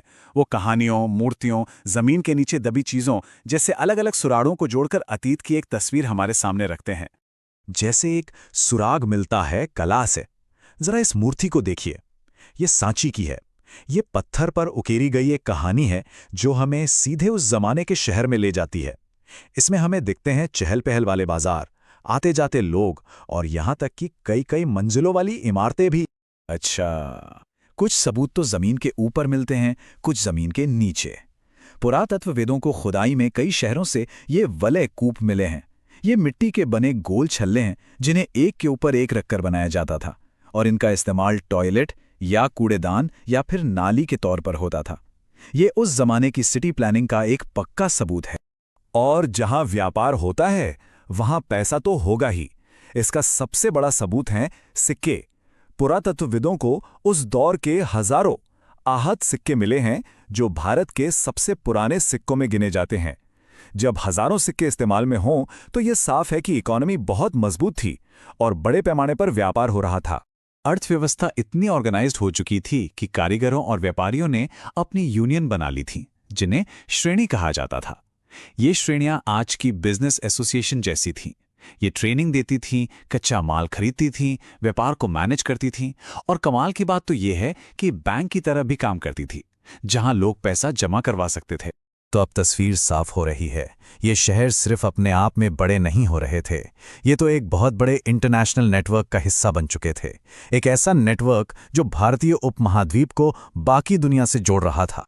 और अगर इसका एक जीता जागता सबूत देखना हो तो हमें चलना होगा अरेकामेडू। ये एक कोस्टल बस्ती थी, एक ऐसा जरूरी बंदरगाह जो भारत को उस वक्त के सुपर पावर रोमन साम्राज्य से जोड़ता था। सवाल यह है कि हम इतने यकीन से ये बात कैसे कह सकते हैं? जवाब मिलता है अरिकामेडू की खुदाई से। वहां से जो चीजें निकली हैं वो हैरान कर देती हैं। रोमन साम्राज्य की चीजें मिली हैं, जैसे भूमध्य सागर से आए शराब या तेल के बड़े बड़े मटके यानी एम्फोरा, इटली के खास लाल बर्तन, रोमन लैंप और कीमती रत्न। ये उस जमाने के ग्लोबल ट्रेड का सीधा सबूत है। पर एक मिनट, कहानी में एक और पहलू है। अरिकामेडू सिर्फ बाहर से सामान मंगा नहीं रहा था, वो खुद भी एक बड़ा प्रोडक्शन हब था। वहां से मिट्टी के ऐसे बर्तन मिले हैं जिन पर तमिल ब्राह्मी लिपि में लिखावट है। इससे पता चलता है कि ये सिर्फ एक ट्रेडिंग पोस्ट नहीं, बल्कि स्थानीय संस्कृति और मैन्युफैक्चरिंग का भी एक बड़ा सेंटर था। तो चलिए इस पूरी कहानी को एक नज़र में फिर से देखते हैं। ये जो बदलाव था, ये शुरू हुआ करीब 3000 साल पहले लोहे के इस्तेमाल से। आज से लगभग 2500 साल पहले तक लोहे का इस्तेमाल आम हो गया, शहर बसने लगे और सिक्के चलने लगे। और फिर करीब 2200 साल पहले अरिकामेडू जैसे बंदरगाह दुनिया को एक दूसरे से जोड़ रहे थे। तो हमने देखा कि कैसे लोहे जैसी एक चीज ने गांवों को बदला, शहरों को जन्म दिया और पूरी दुनिया को जोड़ दिया। ये कहानी हमें सोचने पर मजबूर करती है कि अगर उस जमाने को लोहे के औजारों और समुद्री व्यापार मार्गों ने आकार दिया था, तो आज वो कौन से अदृश्य कनेक्शंस हैं, जैसे कि इंटरनेट या ग्लोबल सप्लाई चेन, जो हमारी दुनिया का भविष्य लिख रहे हैं। जरा सोचिए, एक ऐसी दुनिया के बारे में जो आज की तरह ही कनेक्टेड थी, पर ना इंटरनेट था ना हवाई जहाज। ये वो दुनिया थी जिसे व्यापारियों के हौसले ने, राजाओं की रणनीतियों ने और तीर्थयात्रियों के विश्वास ने बनाया था। तो आज हम उन्हीं के सफर की कहानी जानेंगे, जिसने हजारों साल पहले की दुनिया को एक शक्ल दी। चलिए एक सवाल से ही शुरू करते हैं। हमारी आपकी रसोई में रखी एक बहुत ही आम सी चीज, काली मिर्च, कभी सोने जितनी कीमती हुआ करती थी। सोचा है कभी ऐसा क्यों था? आखिर कैसे ये साधारण सा दिखने वाला मसाला काला सोना बन गया? इसका जवाब ना थोड़ा हैरान करने वाला है। प्राचीन रोम में दक्षिण भारत की काली मिर्च की कीमत सचमुच में सोने के बराबर थी, और इसीलिए उसे नाम मिला काला सोना। ये सिर्फ खाने का मसाला नहीं था भाई, दवाइयों में इसका इस्तेमाल होता था, और ये अमीरी और ताकत की निशानी थी। इसी एक मसाले ने उस दौर के पूरे व्यापार को दिशा दे दी। उस समय के बंदरगाह दिखते कैसे थे?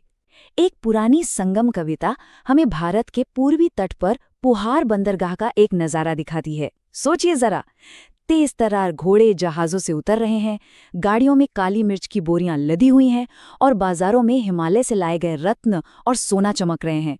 मतलब एक असली ग्लोबल मार्केटप्लेस था वो। देखिए, जब इतना कीमती सामान एक जगह से दूसरी जगह जाता है ना, तो वो सिर्फ व्यापार नहीं रह जाता, वो इतिहास बदलने वाली एक ताकत बन जाता है। और इन्हीं बाजारों की वजह से बड़े बड़े साम्राज्य बने और गिरे। चलिए देखते हैं कैसे। तो उस जमाने की दुनिया के लिए दक्षिण भारत किसी खजाने के संदूक से कम नहीं था।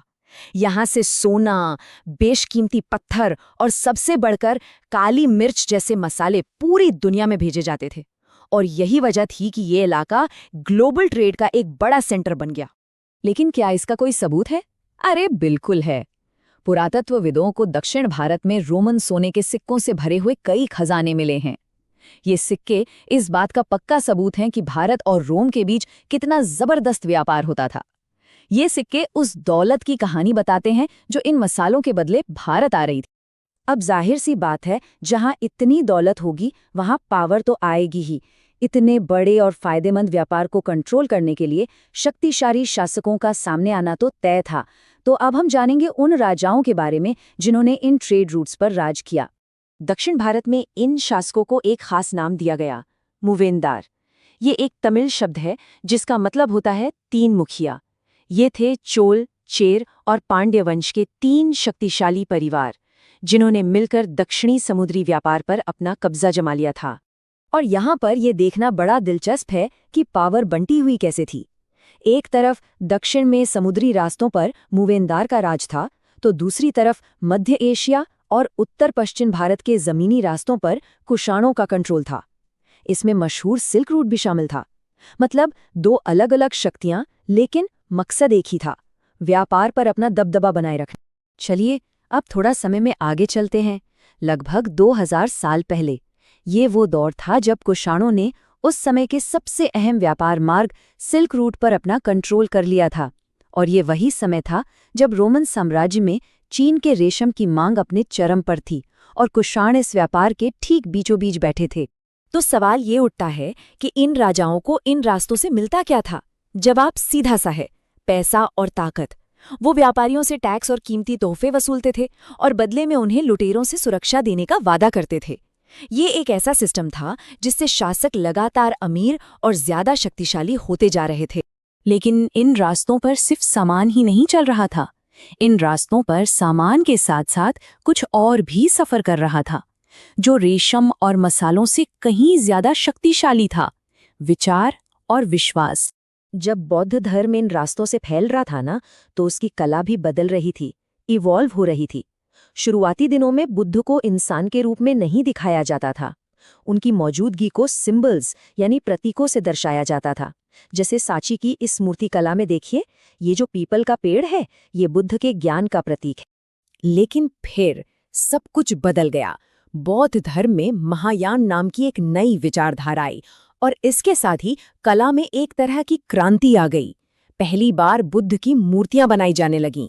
ये मूर्तियां जो मथुरा और तक्षशिला जैसे व्यापारिक केंद्रों में मिली हैं, ये दिखाती हैं कि कैसे नए विचार इन्हीं रास्तों से दुनिया भर में फैले। महायान बौद्ध धर्म ने एक और बहुत ही पावरफुल आइडिया दिया, बोधिसत्व का। ये वो लोग थे जिन्हें ज्ञान तो मिल गया, पर वो निर्वाण में नहीं गए। इसके बजाय वो दुनिया में ही रहकर दूसरों की मदद करने लगे। करुणा का ये विचार इतना शक्तिशाली था कि ये जल्द ही पूरे मध्य और पूर्वी एशिया में बहुत लोकप्रिय हो गया। व्यापार और धर्म का ये मेल इन जगहों पर साफ साफ दिखता है, जैसे महाराष्ट्र की ये कार्ले गुफाएं। ये बौद्ध मठ व्यापार के रास्तों पर ही बनाए गए थे। सोचिए, थके हारे व्यापारी यहाँ आराम करते होंगे और इस दौरान भिक्षुओं से उनकी बातचीत होती होगी। यहीं पर सामान के साथ साथ विचारों का भी लेन देन होता था। अब विचारों का ये जो फैलाव था ना, इसे कुछ लोगों ने अपनी जिंदगी का मकसद ही बना लिया। तो अब हम जानेंगे उन तीर्थयात्रियों की कहानी जिन्होंने ज्ञान की तलाश में इन्हीं खतरनाक रास्तों पर सफर किया। ये यात्राएं कितनी खतरनाक होती थी, इसका अंदाजा चीनी तीर्थयात्री फाशियान के इन शब्दों से लगता है। कल्पना कीजिए, एक विशाल समुद्र के बीच में जहां दिशा जानने के लिए सिर्फ सूरज, चांद और तारे हैं, और अगर मौसम खराब हो, बारिश और अंधेरा हो, तो सिर्फ हवा के भरोसे आगे बढ़ना है। मतलब ये सिर्फ एक सफर नहीं था, ये ज्ञान के लिए एक असाधारण जुनून था। एक और महान तीर्थयात्री थे हुएनसांग, जिनकी कहानी तो और भी कमाल की है। उन्होंने चीन से भारत तक का सफर जमीन के रास्ते तय किया, और जब वो वापस लौटे तो उनके साथ 20 घोड़ों पर 600 से ज्यादा बौद्ध पांडुलिपियां थीं। उन्होंने अपनी बाकी की पूरी जिंदगी इन ग्रंथों का चीनी में अनुवाद करने के लिए समर्पित कर दी। अब देखिए, जिस समय बौद्ध धर्म दुनिया भर में फैल रहा था, ठीक उसी समय भारत के अंदर एक और बड़ा धार्मिक बदलाव हो रहा था। भक्ति का एक नया आंदोलन जन्म ले रहा था, जो ईश्वर से जुड़ने का एक बिल्कुल नया और पर्सनल रास्ता दे रहा था। ये था भक्ति आंदोलन, और इसका आइडिया बहुत सिंपल पर रेवोल्यूशनरी था। कोई भी इंसान, चाहे वो किसी भी जाति या लिंग का हो, अमीर हो या गरीब, अपने चुने हुए भगवान की सच्ची भक्ति करके मोक्ष पा सकता है। इसने एक तरह से धर्म को सबके लिए खोल दिया। भक्ति की इस गहरी भावना ने कला को भी एक नई जान दे दी। देवताओं को अब सिर्फ अमूर्त शक्तियों के रूप में नहीं, बल्कि सुंदर और पूजनीय रूपों में देखा जाने लगा। विष्णु के वराह अवतार की ये मूर्ति उसी बेहतरीन कला का एक उदाहरण है। इस आंदोलन ने पूरे भारत में मूर्ति कला और मंदिर बनाने की कला को बहुत प्रेरित किया। तो हमने एक लंबा सफर तय किया है, चलिए एक बार फटाफट सारे डॉट्स को कनेक्ट करते हैं। लगभग 2300 साल पहले दक्षिण में मूवेंदार का उदय हुआ। फिर करीब 2000 साल पहले उत्तर में कुषाणों ने रेशम मार्ग पर कंट्रोल किया। इसके बाद इन्हीं रास्तों से बौद्ध धर्म फैला और फाइशान और ह्वेनसांग जैसे महान तीर्थयात्रियों ने अपनी यात्राएं की। ये सारी घटनाएं एक ही कहानी का हिस्सा है। तो आखिर में एक सवाल, इन पुराने रास्तों ने सिर्फ मसाले और रेशम ही नहीं बल्कि आस्था और विचारों को भी ढोया। तो जरा सोचिए, आज के इस दौर में जब हम चीजें खरीदते बेचते हैं तो उन सामान के साथ कौन से अदृश्य विचार, कौन सी वैल्यूज सफर करती हैं, इस पर सोचिएगा। नमस्कार। आज हम एक ऐसे दौर में चलेंगे जहां शक्तिशाली राजा तलवार और वीणा दोनों के उस्ताद थे। चलिए नए साम्राज्यों और राज्यों के इस दिलचस्प कहानी को थोड़ा और समझते हैं। चलिए इसको एक कहानी से शुरू करते हैं। अरविंद नाम का एक स्टूडेंट है जिसे स्कूल के नाटक में राजा का किरदार मिला है। अब उसके मन में क्या चल रहा होगा? यही कि वो शाही कपड़े पहनेगा, मूंछों पर ताव देगा और मंच पर तलवार घुमाएगा। पर सोचिए वो कितना हैरान हुआ होगा जब उसे बताया गया कि उसे बैठकर वीणा बजानी है और कविता सुनानी है। एक संगीतकार राजा? ये कौन था भाई? बस यही वो पहेली है जिसे हम आज मिलकर सुलझाने वाले हैं। तो चलिए इस रहस्य की तह तक चलते हैं। हमारी पड़ताल का पहला हिस्सा इसी हैरान कर देने वाले संगीतकार राजा पर है। अरविंद जिस राजा का किरदार निभाने वाला था वो कोई और नहीं बल्कि गुप्त वंश का एक बहुत ही मशहूर शासक था, समुद्रगुप्त। हम बात कर रहे हैं आज से लगभग 1700 साल पहले की। तो सवाल ये है कि हमें इतने पुराने शासकों के बारे में पता कैसे चलता है? इसका जवाब छिपा है उन सुरागों में जो इतिहासकार खोज निकालते हैं, जैसे कि शिलालेख। इतिहासकारों को जो सबूत मिलते हैं उनमें से एक बहुत खास चीज है प्रशस्ति। ये खास तरह का शिलालेख होता है और ये संस्कृत का शब्द है जिसका सीधा सा मतलब है किसी की प्रशंसा में लिखा गया लेख। समुद्रगुप्त के बारे में हमें जानकारी एक ऐसी ही प्रशस्ति से मिलती है। ये असल में एक लंबी कविता है जिसे उसके दरबारी कवि हरिशेन ने लिखा था और इसे इलाहाबाद में अशोक के एक पुराने स्तंभ पर खुदवाया गया था। और ये कोई मामूली तारीफ नहीं है। जरा इन शब्दों पर गौर कीजिए। यहां घावों को कमजोरी की तरह नहीं बल्कि किसी गहने की तरह बताया गया है।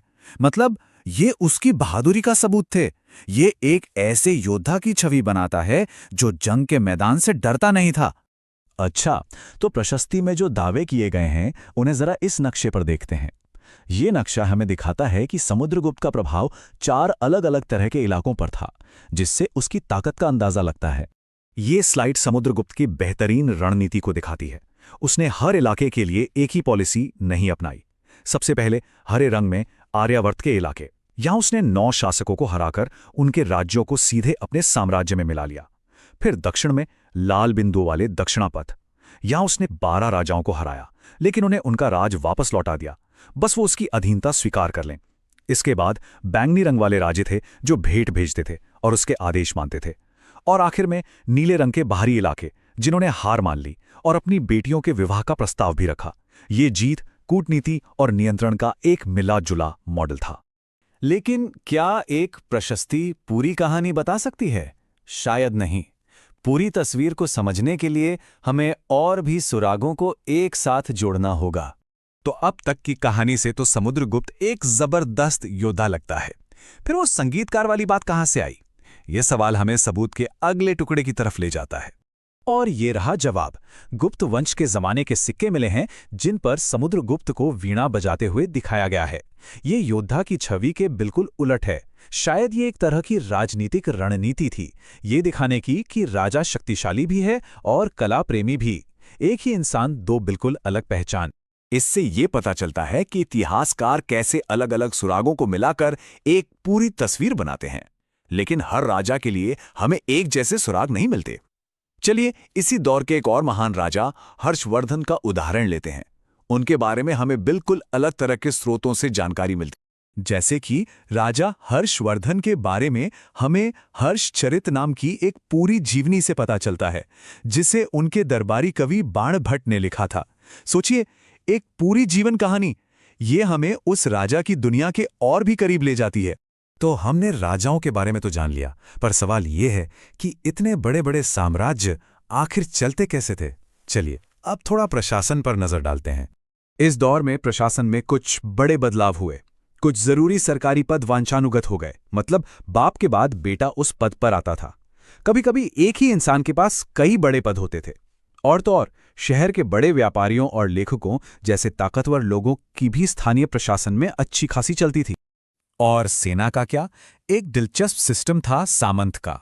ये वो मिलिट्री लीडर होते थे जिन्हें सैलरी की जगह जमीन दे दी जाती थी। वे उस जमीन से टैक्स वसूलते थे और जरूरत पड़ने पर राजा को सैनिक भी देते थे। लेकिन इसमें एक पेच था। अगर राजा कमजोर पड़ गया तो यही सामंत खुद को आजाद घोषित कर सकते थे। लेकिन इतिहास सिर्फ राजा महाराजाओं का तो नहीं होता, है ना? आम लोगों की जिंदगी कैसी थी? चलिए अब एक नजर महल के बाहर की दुनिया पर डालते हैं। कालिदास के एक नाटक से इसकी एक झलक मिलती है। एक गरीब मछुआरे पर चोरी का इल्जाम लगता है। जब राजा को सच्चाई पता चलती है तो वो उसे इनाम देते हैं। लेकिन कहानी यहीं खत्म नहीं होती। इसके बाद सिपाही और दरबान उस इनाम में से अपना हिस्सा मांगने लगते हैं। ये आम लोगों और सत्ता के बीच के रिश्ते को दिखाता है। चीनी यात्री फाहयान का लिखा हुआ हमें समाज की एक कड़वी सच्चाई बताता है। उन्होंने लिखा कि जिन्हें अछूत माना जाता था उन्हें शहर में घुसते वक्त लकड़ी बजाकर आवाज करनी पड़ती थी ताकि लोग उनसे दूर हो जाएं। ये उस समय के कठोर सामाजिक भेदभाव को दिखाता है, एक ऐसी सच्चाई जिसका जिक्र शाही प्रशस्तियों में कभी नहीं मिलता। और जब राजा की सेना किसी इलाके से गुजरती थी तो गांव वालों के लिए वो कोई जश्न का मौका नहीं होता था। बाढ़ भट्ट तबाही का एक मंजर खींचते हैं। सेना अपने पीछे विनाश का एक निशान छोड़ जाती थी। हाथी अक्सर ग्रामीणों की झोपड़ियों को रौंद देते थे। पूरी दुनिया धूल में समा जाती थी। तो हमने कई अलग अलग टुकड़ों को जोड़ा है, प्रशस्ति, सिक्के, जीवनियां और नाटक, ताकि उस दौर की एक तस्वीर बन सके। आखिर में ये सब हमें क्या बताता है? तो हमने देखा कि कैसे एक खंभे पर लिखी कविता, एक सिक्के पर बना चेहरा और एक नाटक की कहानी हमें अतीत के बारे में बहुत कुछ बताती हैं। ये सोचने पर मजबूर करता है, आज से हजारों साल बाद हमारे समय के कौन से टुकड़े बाकी रहेंगे? क्या एक सोशल मीडिया प्रोफाइल, एक ईमेल या एक डिजिटल फोटो हमारे बारे में पूरी कहानी बता पाएगी? ये एक ऐसा सवाल है जिस पर सोचना बनता है। नमस्कार, चलिए आज एक सफर पर चलते हैं, प्राचीन भारत की उन छिपी भी कहानियों की दुनिया में जो सच में हैरान कर देती हैं। ये वो कमाल की चीजें हैं, वो उपलब्धियां हैं जो पत्थर, धातु और शब्दों में हमेशा के लिए अमर हो गई। तो शुरुआत करते हैं एक पहेली से। सोचिए, क्या कोई ऐसी चीज हो सकती है, कोई लोहे की चीज जो 1500 साल से खुले आसमान के नीचे खड़ी हो और उस पर जंग का एक छोटा सा निशान भी ना हो? ये तो कमाली है ना?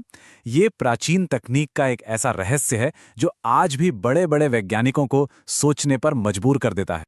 और इस पहेली का जवाब है दिल्ली का मशहूर लौह स्तंभ। ये सिर्फ लोहे का एक खंबा नहीं है, नहीं, ये तो प्राचीन भारत की जबरदस्त इंजीनियरिंग का एक जीता जागता सबूत है। अब जरा इसके साइज को देखिए।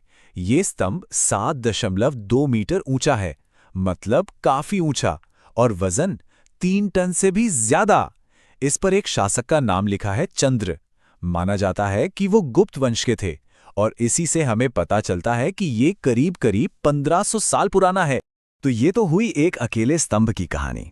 लेकिन सोचिए, जब एक स्तंभ इतना कमाल का हो सकता है तो उस दौर की बड़ी बड़ी इमारतों में इस तरह की कारीगरी का इस्तेमाल कैसे किया गया होगा?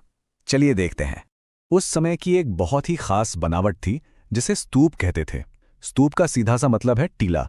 इसके ठीक बीच में, मतलब इसके दिल में, एक छोटी सी पेटी रखी जाती थी, और इस पेटी में भगवान बुद्ध या उनके शिष्यों के अवशेष रखे जाते थे।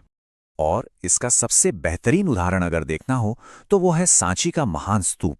देखिए, इसके चारों ओर एक रास्ता बना हुआ है। इसे प्रदक्षिणा पथ कहते थे। यहीं पर भक्त पूरी श्रद्धा के साथ परिक्रमा किया करते थे। अच्छा, अब वास्तुकला का एक और रूप देखते हैं, मंदिर।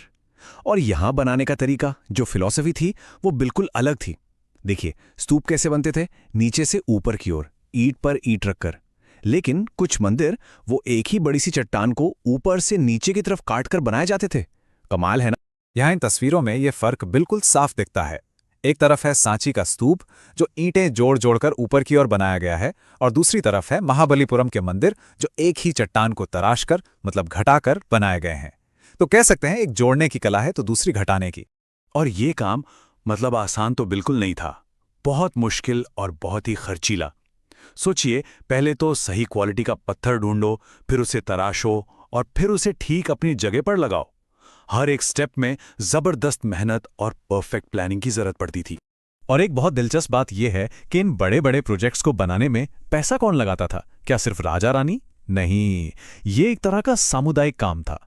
राजा रानियों से लेकर व्यापारी, किसान, यहां तक कि माला बनाने वाले, इत्र बनाने वाले, लोहार, सबने अपना योगदान दिया। एक बहुत अच्छा उदाहरण है सांची का। उसका एक गेट बनवाने का पूरा खर्चा हाथी दांत के कारीगरों की एक यूनियन ने उठाया था। तो हमने बड़ी बड़ी इमारतों की बात तो कर ली, अब जरा और करीब से देखते हैं उन छोटी छोटी बारीक कलाकृतियों को जो इन इमारतों को सजाती थीं। मतलब अब हम माइक्रो से माइक्रो की तरफ जा रहे हैं। इन रेलिंग्स और गेट्स पर जो मूर्तियां बनी है ना, वो सिर्फ सजावट के लिए नहीं थीं। असल में ये लोगों को कहानियां सुनाती थीं। आप इन्हें पत्थर की किताबें कह सकते हैं, जिनके पन्नों पर धर्म और इतिहास के किस्से तराशे हुए थे। और अब बात करते हैं एक ऐसी जगह की जो कला का खजाना है, अजंता की गुफाएं। ये गुफाएं असल में पहाड़ काट कर बनाए गए मठ थे, बौद्ध भिक्षुओं के लिए। और इनकी दीवारों पर जो पेंटिंग्स हैं ना, वो तो बस कमाल है। सबसे हैरान करने वाली बात पता है क्या है? कि 1500 साल बाद भी ये रंग आज भी इतने वाइब्रेंट, इतने चटक हैं, और ये बनाए गए थे पौधों और खनिजों से। और एक और रहस्य, इन अद्भुत कलाकृतियों को बनाने वाले महान कलाकार कौन थे, ये आज तक कोई नहीं जानता। वो गुमनाम ही रहे। तो हमने पत्थर और रंगों की दुनिया देख ली। अब चलिए शब्दों की दुनिया में चलते हैं, उस दौर के साहित्य और महान विचारों की दुनिया में। ये वो दौर था जब कुछ बहुत ही महान महाकाव्य लिखे गए। अब महाकाव्य क्या होता है? ये एक बहुत लंबी शानदार कविता या कहानी होती है जिसमें वीर पुरुषों और महिलाओं और अक्सर देवताओं की कहानियां होती हैं। तो इसी समय में रामायण और महाभारत जैसे महान संस्कृत महाकाव्य लिखे गए। और सिर्फ संस्कृत में ही नहीं, दक्षिण भारत में तमिल भाषा में भी शिलप्पाधिकारम और मणिमेखलय जैसे बेहतरीन महाकाव्यों की रचना हुई। कहानियों और कविताओं से आगे बढ़कर अब बात करते हैं उस चीज की जिसने दुनिया को देखने का नजरिया ही बदल दिया, यानी विज्ञान और गणित। और आप जानकर हैरान होंगे कि इसी दौर में कुछ क्रांतिकारी आविष्कार हुए। और इस साइंटिफिक क्रांति के एक बहुत बड़े हीरो थे आर्यभट्ट। वो एक कमाल के गणितज्ञ और खगोल शास्त्री थे। उन्होंने एक किताब लिखी, आर्यभट्टियम, जिसने उस जमाने की कई पुरानी धारणाओं को चुनौती दी। जरा सोचिए, करीब 1500 साल पहले आर्यभट्ट ने यह बता दिया था कि दिन और रात इसलिए नहीं होते कि सूरज घूमता है, बल्कि इसलिए होते हैं क्योंकि हमारी पृथ्वी अपनी धुरी पर घूमती है। उन्होंने सूर्य और चंद्र ग्रहण के पीछे का वैज्ञानिक कारण बताया। और तो और उन्होंने एक सर्कल का सरकमफ्रेंस यानी परिधि निकालने का एक ऐसा फॉर्मूला दिया जो आज भी लगभग परफेक्ट माना जाता है। और अब उस आविष्कार की बात जिसने गिनती की दुनिया में क्रांति ला दी। एक ऐसा आइडिया जिसके बिना आज का विज्ञान और टेक्नोलॉजी सोचना भी नामुमकिन है। ये साधारण सा दिखने वाला निशान, शून्य। जी हां, जीरो यानी शून्य का आविष्कार भारतीय गणितज्ञों ने किया था। ये सिर्फ एक नंबर नहीं था, ये एक पूरा कॉन्सेप्ट था, एक क्रांतिकारी विचार। और फिर यहीं से ये विचार अरब देशों तक पहुंचा और वहां से पूरे यूरोप में फैला। आज दुनिया भर में हम जो गिनती इस्तेमाल करते हैं, उसकी नींव यही शून्य है। तो चलिए वापस वहीं चलते हैं जहां से हमने ये सफर शुरू किया था, उस लौह स्तंभ पर। अगर एक अकेला खंभा अपने अंदर 1500 साल पुराना इतना बड़ा रहस्य छिपाए रख सकता है, तो जरा सोचिए हमारे अतीत के पन्नों में अभी और न जाने कितने ही राज खुलने बाकी होंगे।